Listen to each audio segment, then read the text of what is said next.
Welcome to my channel. I'm Heidi Shedlock, a South African artist. I paint mainly flowers, but my work is mostly inspired by not only my home, but my garden, and my work documents my love of all things that inspire us in nature. So welcome to my channel.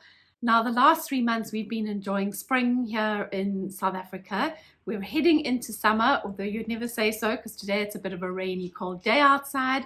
But during our winter months, we had to do some renovations around our house. We live in a beautiful old farm style type home. And of course, being an old building or an old home, there's always maintenance and things that need fixing.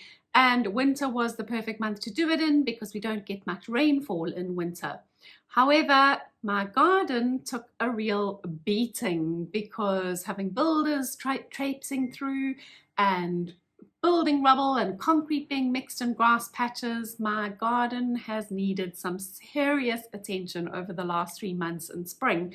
And so I've been spending a lot of time getting my garden back up and looking beautiful, because that is where so much of my inspiration for my own creativity comes from.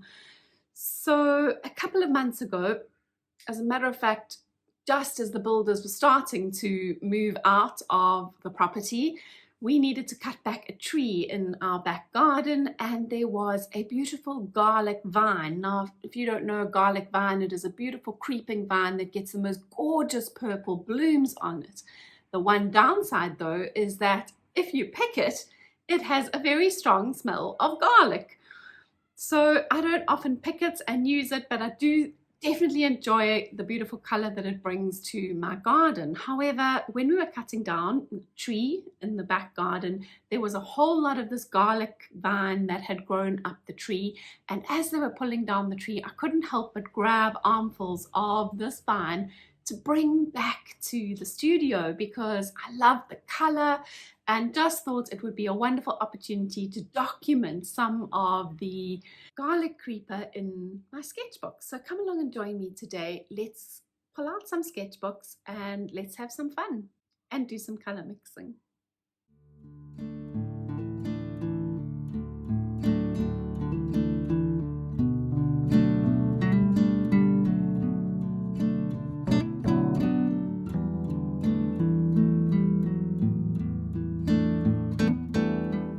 With some of the beautiful vine set up in the studio, it was now time to pull out some paints and my sketchbooks. But of course, the very first mistake I made is that I pulled out a beautiful set of gouache that I have. Now, I love the set of gouache paint. They are the most amazing colors, such a beautiful selection, and I often use them in my sketchbook, but it's easy to be lazy. You see, one of the biggest problems when you are working with color is if you are lazy and you keep using already pre-mixed colors like this purple became my biggest problem.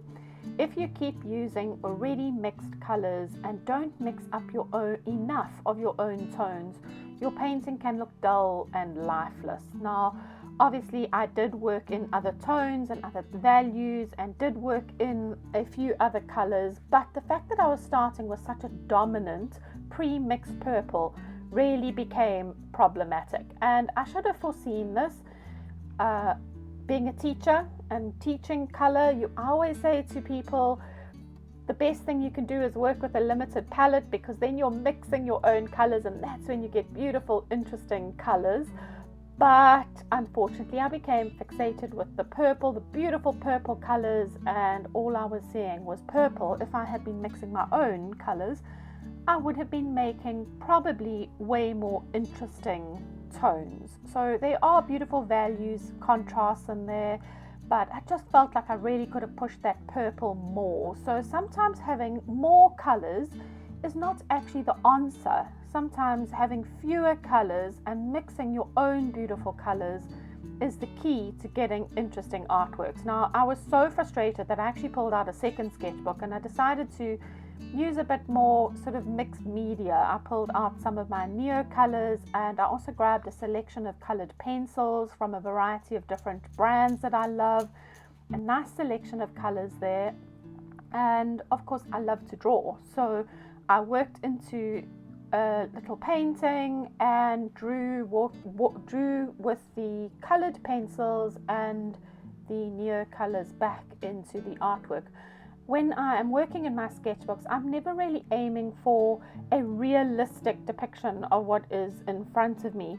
I'm really looking for a more expressive, impactful, interesting image that has got interesting mark making, and I was definitely way more taken with this piece. I like the marks that I got in it, but yeah, the color mixing just was not happening as it should, and I know exactly why. I was not mixing enough of my own color.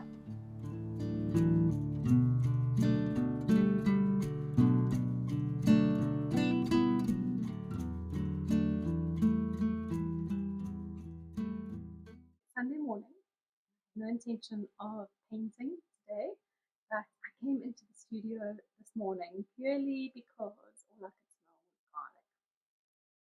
The amethyst vine is starting to wilt away because it's actually not a cut flower. So it's starting to wilt away in the vase, and now, any of you know an amethyst vine, it has a really, really strong garlic smell to it.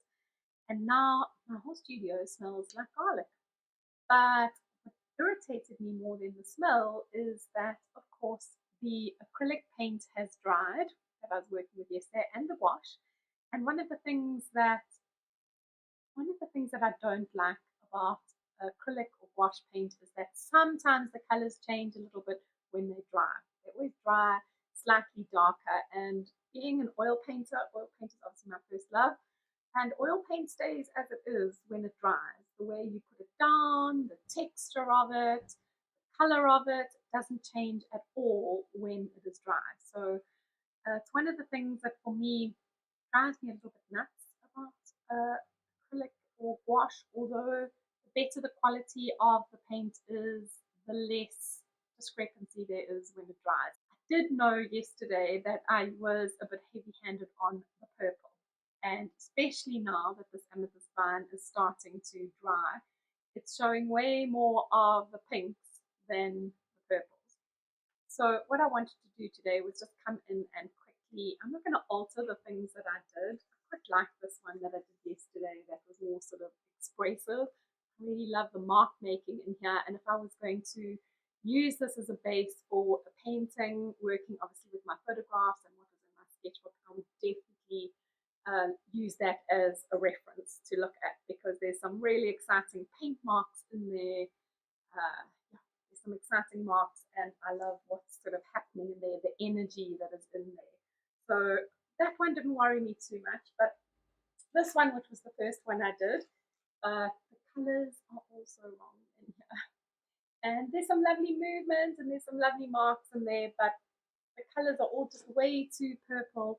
And so today I thought I would come in here. I wasn't planning on painting, but I thought I would just have a little bit of a play with some colors again in the sketchbook, and just working with more of the pink shades. So the pinks moving on to the purples.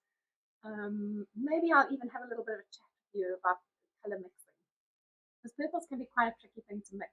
You get beautiful warm purples, you get cool purples, purples that are more on the pinky side, your lilacs. There's just so many beautiful tones. And of course, something I didn't do yesterday was adding a little bit of purples complementary. So your yellows, like your ochre, a little bit of ochre added to your purples makes beautiful, tones. It kind of tones it down a little bit. I thought I'd have another bit of a play this morning, but just with color. I'm really not worried too much about, realistically depicting the amethyst vine. I'm just, looking at colors. And so I've got my tin of gouache paint here. I'm just going to pull out some of the gouache colors, some of the nice permanent rose, along with some of the blues, and make some of my own purples. Yesterday I relied on purples that were in my little jelly gouache set, which is probably why I ended up with paint that was way too purple. I wasn't mixing my own tones. I'm just having another little bit of a play. I've got about half an hour, so see what I can do.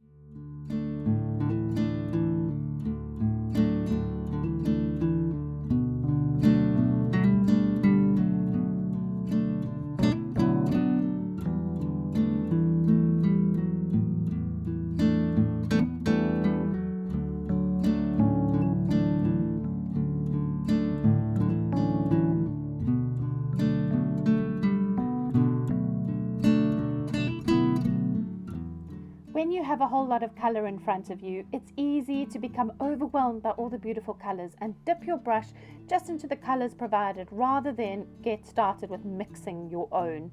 Of all the 3 pieces I created, this one was by far the one I found most enjoyable. I think it's because color is such a passion of mine. I love working with color so much, and it felt good to remind myself not to be lazy, to get stuck into mixing my own beautiful tones and colors from what I'm looking at.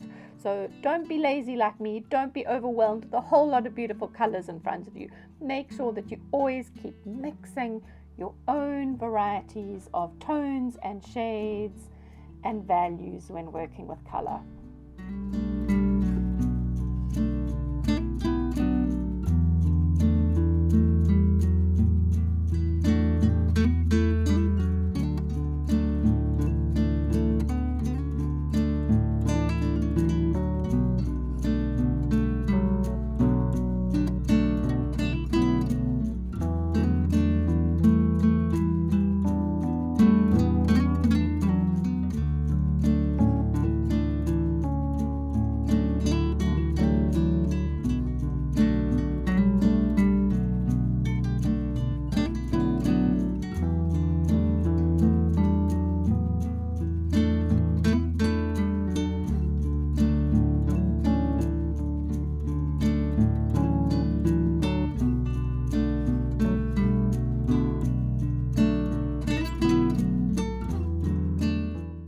So thank you for joining me today for a little adventure in my sketchbook.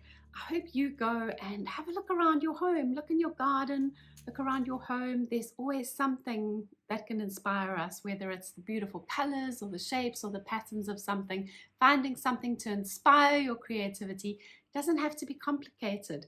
And very often it's those unexpected things like me simply seeing armfuls of the beautiful purple creeper falling onto the ground inspired me to quickly go and capture that in my sketchbook. So remember to keep your eyes wide open to the beauty of things around you. Sometimes it's the simplest things that can provide some creative inspiration.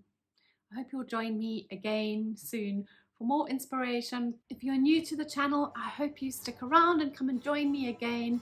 And if you'd like to stay in touch, I'd love you to hit the subscribe button and come and join me again soon.